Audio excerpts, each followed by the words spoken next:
জাহিদুর রহমান যার কথা শুনছি আমি ইদানি, তারও দেখলাম যে সিন্ডিকেটের মধ্যে তারও নাম আছে। 12 তারিখ পর্যন্ত ঠেকায় রাখতে হবে, গভর্নমেন্ট পাওয়ারে আসলে তখন আমাদের জাহিদ ভাই ফুল পাওয়ার। জামাতে ইসলামের ৭১ ভূমিকা কি ছিল? আমাদের স্বাধীনতা বিরোধী ছিল। আর আমি কোট অ্যান্ড কোট সুশীল না, আমি একেবারে পরিষ্কার পলিটিক্যাল অ্যাক্টিভিস্ট। তোমার থেকে নিয়ে আমরা কোথায় যাব? তোমার জিনিস তোমার কাছেই থাকবে। আমি আব্বুকে বোঝাবো এদের কথা না শুনুক, আব্বু আমাদের কাছে ফেরত চলে আসুক।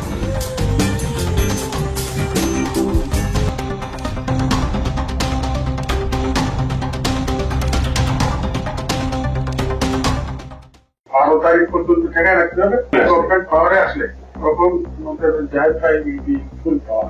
পুলিশ শুধু ওয়েট করতেছে যে আমাদের কিছু দেখায় না কোথাও। কল রেকর্ডটি ইউরোপিয়ান ইউনিভার্সিটি অব বাংলাদেশের একজন শিক্ষার্থীর সাথে বিশ্ববিদ্যালয়ের সাবেক চেয়ারম্যান এবং পলাতক আওয়ামী দোসর মকবুল খানের কথোপকথনের।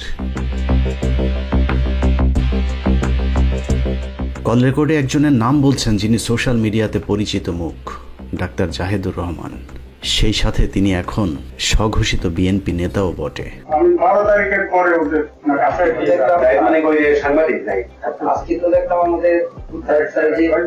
ঘটনার সারসংক্ষেপ বুঝতে হলে একটু পিছন থেকে শুরু করতে হবে। মাসখানেক আগে একটি অনুসন্ধানী প্রতিবেদন প্রকাশিত হয় 15 মিনিটসে। সে অনুসন্ধানে উঠে আসে কিভাবে টকশো বক্তা জাহিদুর রহমান এবং ইউটিউবার মাসুদ কামাল সাবেক ছাত্রলীগ নেতা মঞ্জুরুল আলম পান্নাদের যোগ সাজসে ফারজানা আলম নামের এক দেহ ব্যবসায়ী মাঠ কাঁপিয়ে বেড়াচ্ছেন। দেহ ব্যবসায়ী ফারজানা আলমকে ব্যবহার করে হানি ট্র্যাপের মাধ্যমে সমাজের উচ্চবিত্ত এবং প্রভাবশালী ব্যক্তিদের ব্ল্যাকমেল করা হয়। সেই সাথে এই চক্রটির মানুষকে ব্ল্যাকমেল করে কোটি কোটি টাকা হাতিয়ে নেয়ার প্রসঙ্গ উঠে আসে সেই প্রতিবেদনে। 15 মিনিটসের অনুসন্ধান থেকে জানা যায় ব্ল্যাকমেল চক্রের সাথে জড়িত ডক্টর জাহিদুর রহমান বেসরকারি বিশ্ববিদ্যালয় ইউরোপিয়ান ইউনিভার্সিটি অব বাংলাদেশের সাবেক চেয়ারম্যান মকবুল আহমেদ খানকে ট্র্যাপে ফেলে দখলবাজিতে মেতে ওঠে মাসুদ কামাল জাহিদুর রহমানের নেতৃত্বে একটি চক্র। 15 মিনিটসের অনুসন্ধানী প্রতিবেদনটি প্রকাশের পর আরও ভয়াবহ রূপে মাঠে নেমেছে সেই চক্রটি।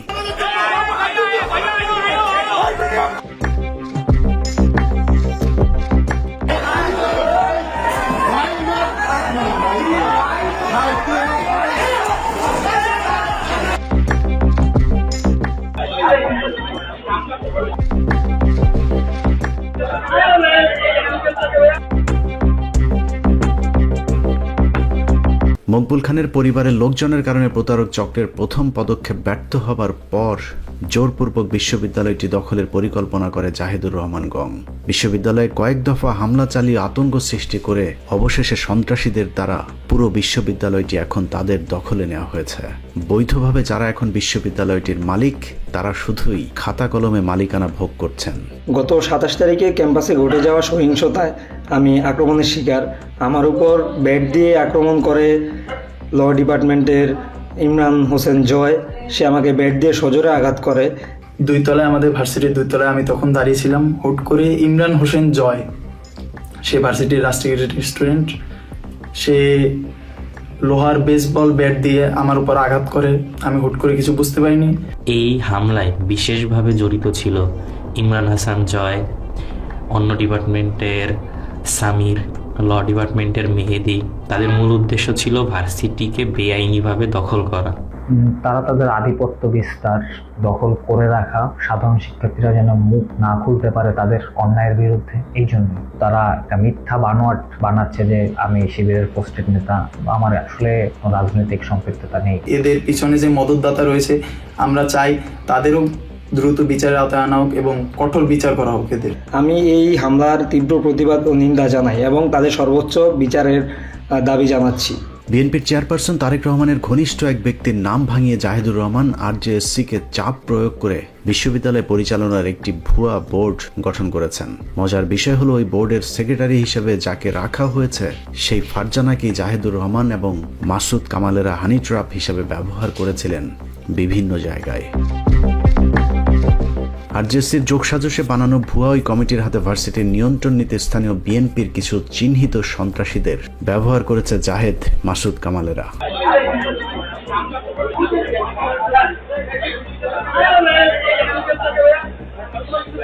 বিএনপির ক্ষমতাকে কাজে লাগিয়ে ভার্সিটির সাধারণ শিক্ষার্থীদের উপর ভয়াবহ আক্রমণ চালানো হয়েছে। এ সময় গুরুতর আহত হয় বেশ কয়েকজন বিশ্ববিদ্যালয়ের শিক্ষার্থী। এই মর্মান্তিক হামলার কারণে আমি সহ আমার ব্যাচের অন্যান্য স্টুডেন্ট সহ ডিপার্টমেন্টের অন্যান্য স্টুডেন্ট সহ কিছু ভাই ব্রাদার গুরুতরভাবে আহত হয়। আমি নিজে পর্যন্ত আহত হই। তারা বেশ কিছুদিন ধরেই আমাদের ইউনিভার্সিটিতে দখল করেই এক প্রকার বসে আছে। এই হামলায় আমাদের সাধারণ শিক্ষার্থীদের মধ্যে অনেকেই আহত হয়েছে। এই পুরো সন্ত্রাসী কর্মকাণ্ডের পেছনে যে সোশ্যাল অ্যাক্টিভিস্ট জাহেদের হাত রয়েছে তার প্রমাণও আমাদের হাতে এসেছে। আমরা একদম রাত পর্যন্ত পুরো সেলিব্রিটি যা আছে পুরো ক্যাম্পাস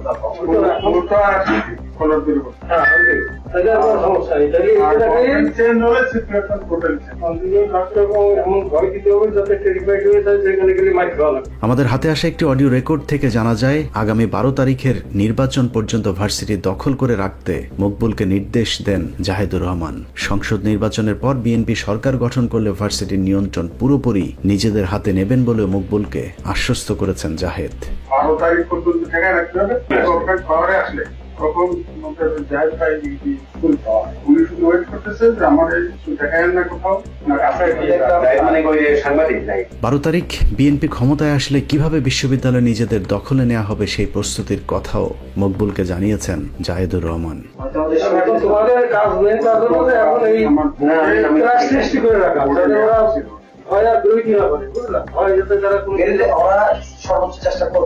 এর আগে 15 মিনিটসের অনুসন্ধানী প্রতিবেদনটি প্রকাশের পর দাবার ঘুটি মকবুলকে নিয়ে নিজের ইউটিউব চ্যানেলে একটি ভিডিও আপলোড করেন হানি ট্রাপ ব্যবসায়ী মাসুদ কামাল। আমার বিশ্ববিদ্যালয়ে যে প্রবলেম চলতেছে তার মধ্যে আপনাকে জড়িত করার বিষয়ে আমি আসলেই আপনার কাছে ক্ষমা প্রার্থী। মাসুদ কামালের সেই ভিডিও নিজের সোশ্যাল মিডিয়াতে শেয়ারের পাশাপাশি নিজেও পৃথক আরেকটি ভিডিও নিজের ব্যক্তিগত ইউটিউব চ্যানেলে প্রকাশ করেছেন আরেক হানি ট্রাপ ব্যবসায়ী জাহেদুর রহমান। একটি বেসরকারি বিশ্ববিদ্যালয় ইউরোপিয়ান ইউনিভার্সিটি অব বাংলাদেশের সাথে আমার নাম জড়িয়ে কিছু কথা হয়েছে। দুজনেই তাদের ভিডিওতে মকবুল আহমেদকে ব্যবহার করেছেন। হানি ট্র্যাপের শিকার মকবুলের পক্ষে সোশ্যাল মিডিয়াতে এই চক্রের শিখিয়ে দেয়া বক্তব্যের বাইরে যাবার কোনো উপায় ছিল না। আমি যা শুনছি যে ওনারা একটা বড় ধরনের অ্যামাউন্ট দিছে, উনি এটা করে দিছে। মাসুদ কামালের সাথে আলোচনায় যুক্ত হয়ে মকবুল আহমেদকে অনেক অভিযোগ নিয়ে কথা বলতে দেখা গেছে। মাসুদ কামালের এক প্রশ্নের উত্তরে কোনো ধরনের তথ্য প্রমাণ ছাড়া মকবুল বলেন, 15 মিনিটস অনুসন্ধানী প্রতিবেদনটি প্রকাশের জন্য আমাকে নাকি 1 কোটি টাকা ঘুষ দিয়েছে মকবুল খানের ছেলে। এর পিছনে একটা বড় ধরনের অঙ্ক, 1 কোটি 1.5 কোটি টাকা খরচ করেছে। এই ইলিয়াস এই নাম আমি জীবনে প্রথম তাকে দিয়ে একেবারে ভুয়া একটা ইয়া করেছে। আজগুবি মানে আপনি বলতে চাচ্ছেন যে টোটাল কাহিনীটাই আজগুবি কাহিনী, এটা বানানো উদ্ভট এবং আজগুবি। একইভাবে ছেলের বিরুদ্ধে জমি দখল, ভার্সিটির পদ দখল, শেয়ার কারসাজি, ব্যক্তিগত নির্যাতন এবং মামলা প্রসঙ্গেও মকবুলকে মিথ্যাচার করতে উৎসাহ দেন মাসুদ কামাল। নাটক আবেগঘন করতে মাসুদ কামাল মকবুল হোসেনকে বলতে বাধ্য করেন তার ছেলে মেয়েরা নাকি তাকে বাড়ি থেকে বের করে দিয়েছে। তার নিজের পুত্র ওই ভার্সিটিতে একটা কৃত্রিম সংকট তৈরি করে তাকে সেই ভার্সিটি থেকে বের করে দেয়। একমাত্র পুত্র আপনাকে বেসিক্যালি ট্রাস্টি বোর্ড থেকে বের করে দিয়েছেন। মানে আপনি কি আপনার নিজের বাসায় এখন থাকেন না? আমি আমার বাসায় থাকি না। এসব অপপ্রচারের প্রেক্ষিতে আমাদের পক্ষ থেকে মকবুল আহমেদের সাথে বারবার যোগাযোগ করা হলেও তাকে পাওয়া যায়নি। হানি ট্র্যাপের শিকার মকবুল কথা না বললেও ইউরোপিয়ান ইউনিভার্সিটির বর্তমান চেয়ারম্যান এবং মকবুল খানের একমাত্র ছেলে আহমেদ ফরহাদ তানিম সহ মকবুল খানের 2 মেয়ে আমাদের সাথে কথা বলেছেন। ফার্স্ট দেখে আমি অবাক হয়েছি, এই চিঠি দিয়ে আদান প্রদান করে আমার বাবাকে সে একটা জালের মধ্যে আটকে ফেলে। উনি ওইখানে দাবি করছে যে আগের বোর্ডের থেকে আমরা 3-4 মেম্বারকে সরিয়ে দিয়েছি। এটা কখনোই সম্ভব না। এটা আসলে একটা সিন্ডিকেট। ফারজানা আলম, জায়েদুর রহমান এবং মুন্না, পাখি, এরকম আরও অনেক কিছু। মাই রাইট অ্যাবাউট নাও মাই চাচা অ্যাজ ওয়েল, মঞ্জু। মাসুদ কামালের ইউটিউব চ্যানেলে মকবুল আহমেদের করা অভিযোগের বিষয়ে প্রথমেই কথা হয় মকবুল আহমেদ খানের ছেলে এবং ইউরোপিয়ান ইউনিভার্সিটির বর্তমান চেয়ারম্যান ফরহাদ তানিমের সাথে। তিনি বলেন, একজন নারীকে কাজে লাগিয়ে জাহেদ, মাসুদ কামাল গং তাদের পরিবারে অশান্তি তৈরি করেছেন। অনেকে বলে ওনার সাথে আমার বাবার কিছু অবৈধ সম্পর্ক ছিল এবং আমরা এতগুলা চিঠি পাই ওনার লেখা, আমার বাবাকে দেয়া চিঠিগুলোতে উনি বিভিন্ন সময় বিভিন্নভাবে আমার আব্বাকে মানে ইনফ্লুয়েন্স করার চেষ্টা করেছেন, বিভিন্নভাবে ওনাকে মানে উনি অসহায় এরকম বলতে চেয়েছে, উনি বলতে চেয়েছে আমাকে সমাজ গ্রহণ করছে না তোমার জন্য। ওনাকে যে আসলে মিসগাইড করলো এই মহিলাটা, ওনার চিঠিগুলো পড়লে আপনি বুঝবেন ওনাকে আসলে দীর্ঘদিন ধরেই উনি একটা একটা ধোয়ার মধ্যে রেখেছে। এমন একটা অবস্থা হয়ে গেছে যে মানে আমার কাছে কষ্ট লাগে যে এই মহিলা আবার তার হাজব্যান্ড নিয়ে ঘুরে। এটা কেমন হাজব্যান্ড যে তার ওয়াইফকে সে আমার বাবার সাথে এইভাবে লাগিয়ে দিয়েছে। ওনারা যেটা করছে ওনাকে এমনভাবে মোটিভেট করে রাখছে, এমনভাবে একটা রং ইনফ্লুয়েন্সের মধ্যে ওনাকে রাখছে যে কোনোভাবেই আর ওনাকে আমরা এখান থেকে ফেরত আনতে পারছি। তানিমের বাবা মকবুল খান ইউটিউবার মাসুদ কামালের চ্যানেলে আমাদের বিরুদ্ধে 1 কোটি টাকা চাঁদার যে দাবি করেছেন সেই বিষয়টিও অস্বীকার করে প্রমাণ দেখানোর চ্যালেঞ্জ ছুড়ে দিয়েছেন ফারহাদ তানিম। আসলে আমাদের কয়েক কোটি টাকা ইলিয়াস হোসেন সাহেবকে তো ফার্স্ট অফ অল আমি চিনতামই না। আমি পরে এটা জানতে পারি। আমি আসলে জাহিদুর রহমান সাহেবকে চিনতাম, কারণ উনি আমাকে খুবই ঝামেলা দিয়েছে আমাদের সবাইকে। টাকা দিয়ে যদি এত সহজেই সব করা যায় তাহলে আমার ফাদারের কাছে অনেক টাকা আছে, আর আমরা টাকা দিব ইলিয়াস হোসেন সাহেবকে তো আমরা ওইভাবে জানতামই না। ওনাকে আমি কোথা থেকে টাকা দিব? তো আমার কাছে ভালো লেগেছে ইলিয়াস হোসেন সাহেব যে 15 মিনিটস প্রোগ্রামটা করেছে, উনি কিন্তু প্রত্যেকটা জিনিস প্রত্যেকটা কথার সাথে উনি কিন্তু একটা প্রমাণ দিয়েছেন, বা উনি অন্তত একটা কিছু উনি পেশ করেছেন। কেউ যদি এটা চ্যালেঞ্জ করে তাহলে সে আসুক, এসে এটাকে চ্যালেঞ্জ করুক যে উনি কথাটা বলেছেন এটা ভুল কথা, তো এটা কেউ মিথ্যা প্রমাণ করুক। তো এই চ্যালেঞ্জ কিন্তু ওনারা কেউ করেন নাই। কিন্তু আমি যদি ইলিয়াস হোসেন সাহেবকে টাকা দিয়ে থাকি, ওনারা যদি এটা এইভাবে করে বলছেন, ওই প্রেক্ষিতে তো ওনারা এই কথাটা বলছেন যে আমি হয়তো টাকা দিয়েছি, যেহেতু ওনাদের বিষয়টা এসেছে আগের রিপোর্টে আমি তো দেখেছি। তো ওনারা যেহেতু বলছে আমি যেমন প্রমাণ দিতে পেরেছি, তাহলে ওনাদেরকে আপনাদের বলা উচিত ওনারা প্রমাণ দেখ আমি যে কয়েক কোটি টাকা দিয়েছি, বা 1 কোটি টাকাও যদি দিয়ে থাকি, বা আমি যদি 10 টাকাও দিয়ে থাকি, সেটার যদি কোথাও কোনো প্রমাণ থাকে, এটা তো একটা বড় অঙ্কের টাকা, রাতের অন্ধকারে তো আর দেওয়ার সম্ভব হবে না। তো প্রমাণ যদি কেউ দেখাতে পারে আমি মেনে নিব আমি টাকা দিয়েছি। হ্যাঁ, 24-এর 5 আগস্টের পর ভার্সিটির সাধারণ শিক্ষার্থীদের আন্দোলনের মুখে চেয়ারম্যানের পদ থেকে পদত্যাগ করতে বাধ্য হন মকবুল হোসেন। পরে অন্য বোর্ড মেম্বার এবং শিক্ষার্থীদের চাওয়ার প্রেক্ষিতে ভার্সিটির চেয়ারম্যানের পদে বসেন মকবুল খানের পুত্র ফারহাদ তানিম। অথচ মাসুদ কামালের আলোচনায় যোগ দিয়ে মকবুল বলেন তার ছেলে তাকে জোরপূর্বক সরিয়ে দিয়ে চেয়ারম্যানের পদে বসেছেন। 5 আগস্টের পর আমি যখন এখানে যাই, তো তখন আমরা যে কোনোভাবে আমাকে এখানে যারা শিক্ষক ছিলেন, যারা শিক্ষার্থী ছিলেন, তারা আন্দোলন করে আমার ফাদারকে এখানে সরিয়ে দেওয়ার পরে আমাকে ওনারা চেয়ারম্যান হিসেবে এখানে বসানোর পরে আমি একটা দল দেখি বলতেছে যে ওনার বৈধতা কী।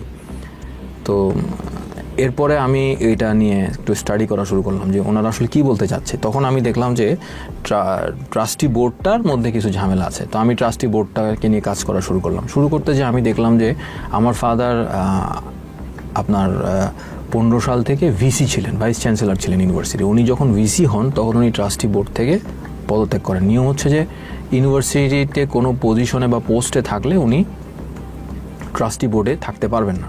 ট্রাস্টি বোর্ডের কেউ ইউনিভার্সিটি কোনো কিছুর সাথে জড়িত থাকতে পারবে না, তারা সব কিছু পরিচালনা দেখাশোনা করবেন। তো উনি যখন এই ভিসি হলেন তখন তো উনি স্বাভাবিকভাবে পদত্যাগ করলেন, ট্রাস্টি বোর্ডে উনি ছিলেন না। তো 15 সালের পর থেকে আর উনি ট্রাস্টি বোর্ডে ঢুকতে পারেননি। এর মধ্যে বেশ অনেক ওই ফারজানা আলম এবং ওনার অ্যাসোসিয়েটদের দ্বারা ওনারা অনেক রকম অনিয়ম দুর্নীতি এখানে করেন, যেই কারণে কিন্তু এখানে একটা মানে আস্তে আস্তে করে একটা আনরেস্টের সৃষ্টি হয়। এবং ওনাকে সরিয়ে দেওয়ার জন্য কিন্তু ইউজিসি থেকেও আমাদের ইউনিভার্সিটিতে 2022 সালে একটা কমপ্লেন লেটার সাবমিট করা হয়। একটা তদন্ত করে তারা এখানে উল্লেখ করে দেয় যে ওনাকে অতি সত্বর ট্রাস্টি বোর্ডের থেকে সরানো হবে এবং উনি ভাইস চ্যান্সেলরও কখনো হতে পারবে না। মাসুদ কামালের আলোচনায় যোগ দিয়ে মকবুলকে বলতে শোনা যায় ঢাকার শ্যামলীর একটি পারিবারিক জায়গা জোর করে নিজের নামে লিখে নিয়েছেন তার পুত্র ফরহাদ তানিম। তবে ফরহাদ জানিয়েছেন ওই জমি শুরু থেকেই তার নামেই নথিভুক্ত ছিল। এই জায়গাটা তখন আমার নামে রেজিস্ট্রি করা হয়। এই জায়গাটা কখনোই আসলে ইউরোপিয়ান ইউনিভার্সিটির নামে রেজিস্ট্রেশন ছিল না।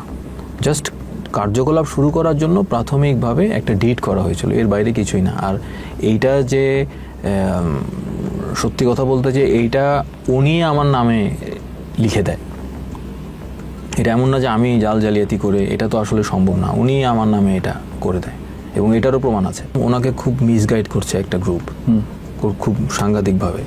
তো ওনারাই হয়তো ওনাকে বুদ্ধি দিয়েছে যে এটা তো ইউরোপিয়ান ইউনিভার্সিটির নামে ছিল, তাহলে এটা ওর নামে চলে গেল কেন। এই জিনিসটা নিয়ে ওনারা আর কি হেনস্থ করে এক ধরনের, আমাদেরকে ওনারা প্রতিনিয়তই এভাবে হেনস্থ করছে। তো এটা এক ধরনের আমাদেরকে একটা হেনস্থ করা, এছাড়া আর কিছুই না। যেই ফারজান আলম নামের দেহ ব্যবসায়ীর সাথে অন্তরঙ্গ ভিডিও করিয়ে মকবুল হোসেনকে জিম্মি করা হয়েছিল, ওই নারীর সাথে তার বাবার কোনো বৈধ সম্পর্ক নেই বলেও সাফ জানিয়েছেন ইউরোপিয়ান ইউনিভার্সিটির বর্তমানে এই চেয়ারম্যান। আমাদের কোনো সমস্যা ছিল না, আমরা এটা অ্যাকসেপ্ট করে নিতাম একটা লিগ্যাল রিলেশনশিপের মধ্যে উনি যদি যেতেন। কিন্তু একটা ইলিগাল রিলেশনশিপের মধ্যে থেকে উনি ওনাকে দিয়ে এই সমস্ত রং কাজ করাচ্ছে এবং একটা ফ্যামিলিকে ধ্বংস করে দিচ্ছে। Very unfortunate, very unfortunate. আমরা খুবই এটা নিয়ে আমরা খুব যন্ত্রণার মধ্যে আছি, আমরা ভালো নাই। মাসুদ কামাল জাহেদ চক্রের ফাঁদে পড়ে বাবা ছেলের বর্তমান অনাকাঙ্ক্ষিত পরিস্থিতিতে মকবুল আহমেদের দুই মেয়ে ও ভাইয়ের পক্ষেই অবস্থান নিয়েছেন। ভাইয়াকে আব্বু নিজে ডাক দেয় যে তুমি আসো, তুমি এসে দেখো যে কি হচ্ছে। তখন ভাইয়া ফার্স্ট ঢুকলো। মকবুল আহমেদ খানকে জিম্মি করে জাহেদ, মাসুদ কামালরা নিজেদের স্বার্থেই কৃত্রিমভাবে সংকট তৈরি করে বিশ্ববিদ্যালয়টি দখলের চেষ্টা করছেন এমন দাবি করে মকবুলের ছোট মেয়ে জানান, বিশ্ববিদ্যালয়টি এখন তার ভাইয়ের হাতে নিরাপদ, কারণ তার বাবাকে দায়িত্ব দেয়া হলে পক্ষান্তরে এই বিশ্ববিদ্যালয়টি মাসুদ কামাল এবং জাহেদরাই দখল করে নেবেন। ওদেরকে আব্বু চায় আবার যে ওরা যাতে আবার ঢুকে, আব্বু এটা ডিরেক্টলি বলছে যে আব্বু আসলে আব্বু ওদেরকে নিয়ে আসবে, কিন্তু ওরা আমাদের ইনস্টিটিউশনটা at the end of the day এই ইনস্টিটিউশন বানাইতে আব্বু যে টাকাটা খরচ করছে সেটা তো আমাদের উপরও খরচ করতে হতো। এখন ওরা ইউনিভার্সিটিটাকে পুরো ডুবাই দিচ্ছে, এটা আমরা কিভাবে মেনে নিই? তো ওদেরকে আমরা কিছুতেই রাজি না আনবো না, এটা নিয়ে আব্বু আমাদের সাথে রাগ। এই জন্যই আব্বু এসব কথা বলতেছেন, যারা কন্টিনিউ টাকা নিয়ে খালি খেয়েই গেল এবং আমাদের ইউনিভার্সিটিটা পুরো একেবারে নষ্ট করে, একটা এত বড় ইনস্টিটিউশন স্টুডেন্টদেরকে চিট করে ওরা নষ্ট করে ফেলছিল, তাদেরকে আমরা কোনো অবস্থাতে। একই রকম বক্তব্য দিয়েছেন মকবুল খানের বড় মেয়ে ঈশিতা শবনম খান। তিনি বলেন, বাবার পাশাপাশি তার ভাইকেও ফাঁসানোর চেষ্টা চলছে। মিথ্যা তথ্য ছড়িয়ে সিম্প্যাথি তৈরি করেছে জাহিদুর রহমান, মাসুদ কামালের সিন্ডিকেট। মকবুল হোসেনের বড় মেয়ে জানান, তাদের বাবার সাথে পরিবারের কেউ কোনো অন্যায় করেনি, বরং তার বাবাকে বাধ্য করা হচ্ছে এসব উদ্ভট মিথ্যা বক্তব্য দিতে। এখানে সব প্রমাণিত যে আন্দোলন চলাকালীন আমার বাবা রিজাইন দিলেন এবং তারপরে আমার ভাইকে এখানে বসালেন। তো এখানে তো আমার ভাই নিয়ে যাওয়ার কোনো প্রশ্ন উঠছে, আর ভাই তো নিয়ে যে কোথাও চলে যাচ্ছে না। ফারজানা আলম, যিনি নিজেকে ডক্টরেট ডিগ্রিধারী মনে করে, এবং এই মহিলার সাথে জড়িত আরও কিছু মানুষ আছে, মুন্না নাম, তারপরে আপনার দেখা যায় যে জায়েদুর রহমান, যার কথা শুনছি আমি ইদানিং, তারও দেখলাম যে সিন্ডিকেটের মধ্যে তারও নাম আছে। তিনি কিন্তু অ্যাকচুয়ালি আমি যেটা বলবো যে তার কোনো ধরনের অবদান ইউনিভার্সিটিতে নেই, ছিল না, কিন্তু রিসেন্ট কিছু অ্যাক্টিভিটিস দেখে আমি বুঝলাম যে তিনি আমার বাবার সাথে খুব সুন্দর করে আমার বাবাকে প্ররোচিত করছে, বিভিন্ন কথা বলে, বিভিন্ন সুন্দর সুন্দর কথা বলে, এবং আমার বাবাও দেখলাম কিছু কিছু ক্ষেত্রে তাকে কিছু টাকা পয়সা দিয়েছে, প্রায় 30 লক্ষ টাকার মতন তাকে দিয়েছে। এবং এইসব জিনিস সে করছে এই জন্য যে টাকাগুলি যাতে সে নিতে পারে, এবং আগের মতন সেই যে অরাজকতা ছিল, এই যে বিভিন্ন ধরনের সমস্যা ছিল আমাদের ভার্সিটিতে, এই যে হুট করে টাকা পয়সা নিয়ে যেত, সেই একই জিনিস তারা আবার শুরু করার জন্য পাগল হয়ে গিয়েছে। মাসুদ কামাল জাহিদুর রহমান সিন্ডিকেট যে মকবুল খানকে ব্যবহার করেছে তার একটি প্রমাণও আমাদের হাতে এসেছে। পরবর্তীতে আমি জানতে পারি আমার ছেলে সেটাকে জাহেদ মাসুদ কামালের ঘনিষ্ঠ আইনজীবী সাবেক অ্যাটর্নি জেনারেল আসাদুজ্জামানের সহকারী আসমা খানম পাখির একটি অডিও রেকর্ড আমাদের হাতে এসেছে, যেখানে শোনা যায় মকবুলকে মামলার শুনানির জন্য মিথ্যা বয়ান শিখিয়ে দিচ্ছেন সাবেক অ্যাটর্নি জেনারেলের সহকারী আসমা খানম। আপনি ওখানে লেখছেন, পদত্যাগ পত্রে সিগনেচার নেই, আপনি লেখবেন আমার কাছে জোরপূর্বক একটা সাদা কাগজে সিগনেচার নেই। পরবর্তীতে আমি জানতে পারি আমার ছেলে সেটাকে পদত্যাগ পত্র হিসেবে দাবি করে, সেই চেয়ারম্যান, ঠিক আছে, ওই লেখা লাগবে, আপনি বসতে পারবেন না, আমি লিখে তৈবে না, আপনার এখন ওইখানে ওই লেখে রাখছি করে আবার সই দিতে পারেন না ওই লেখাটা, কারণ নির্দেশন জারিতে লেখা আছে, আমরা কোর্টে যাওয়ার পাইছি, ওখানে লেখা যে আমার একটা সাদা কাগজ সিগনেচার নেন, পরবর্তীতে জানি ওখানে ওটা অডিওতে শোনা যায় অনাকাঙ্ক্ষিত পরিস্থিতির জন্য তার ছেলে তানিমকে দায়ী করতে জোর করা হচ্ছে মকবুল খানকে। মকবুল হোসেন খান আদালতে মিথ্যা বয়ান দিতে অস্বীকৃতি জানালে তাকে আরো চাপ দিতে শোনা যায় আসমা খানমকে। এখানে একটা জিনিস তোমার আমি বলি, শোনো, এই টোটাল যে ঘটনাটা যখন ঘটে তখন কিন্তু আমার ছেলে একসাথে জড়িত ছিল না কোনোভাবে। আমার কথা শোনো, আমি মালিক না, আমার কথা শোনো, বাস্তবটা শোনো। এরপরে যখন আমি যাওয়া বন্ধ করে দিলাম, প্রায় 15 দিন পরে তারপরে সে যাওয়া শুরু করলে ওরা দেখলো যে সে তো যা তাই শোনে, বুঝছো? এই তখন তারা ওর প্রশংসা করা শুরু করে। শোনেন, হ্যাঁ, আমি যদি না যাই, আমি যদি রিলে না দিই, আমার বাপকে কিছু করে রিলে যাওয়ার প্রশ্নই ওঠে না। ও তো সেই সময় ইউনিভার্সিটিতে যাইতই না।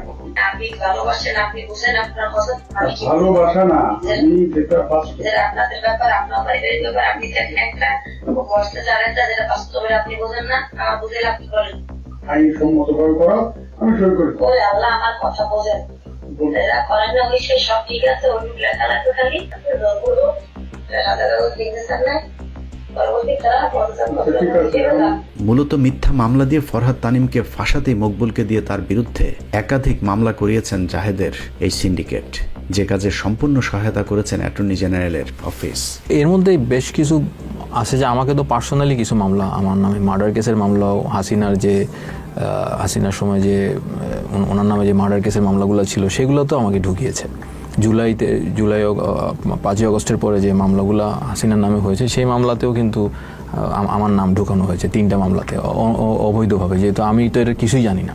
ওনার সাথে যারা ওনাকে রংলি গাইড করছে তারাই হয়তো বলছে যে এগুলো তো বাংলাদেশে আসলে করাই যায়, টাকা পয়সা দিয়ে এইসব মামলার মধ্যে ঢুকানো যায়। তো আমি যেমন 145 নম্বর আসামি, একটাতে কোনোটাতে 62 নম্বর আসামি, এভাবে করে আছি আর কি। সামাজিকভাবে সম্ভ্রান্ত পরিবারের মানুষ হয়েও একটি দুষ্ট চক্রের কাছে জিম্মি খান পরিবার।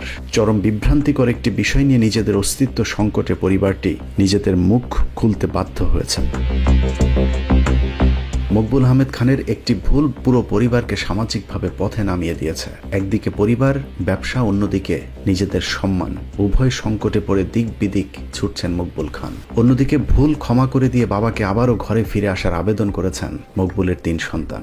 তুমি এই ভুল থেকে বেরিয়ে আসো এবং অবশ্যই যদি পরিস্থিতি ভালো হয় আবারও তুমি তোমার সেই পজিশন ফিরে পাবে।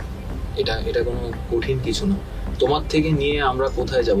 তোমার জিনিস তোমার কাছেই থাকবে। তোমার কাছে থাকা মানে তো আমাদের কাছেই থাকা। একজন বাবা তার সন্তানদেরকে বুঝিয়ে দেয়, তো সন্তান তার বাবার থেকে জোর করে এটা কি নিয়ে যাবে, কোথায় নিয়ে যাবে?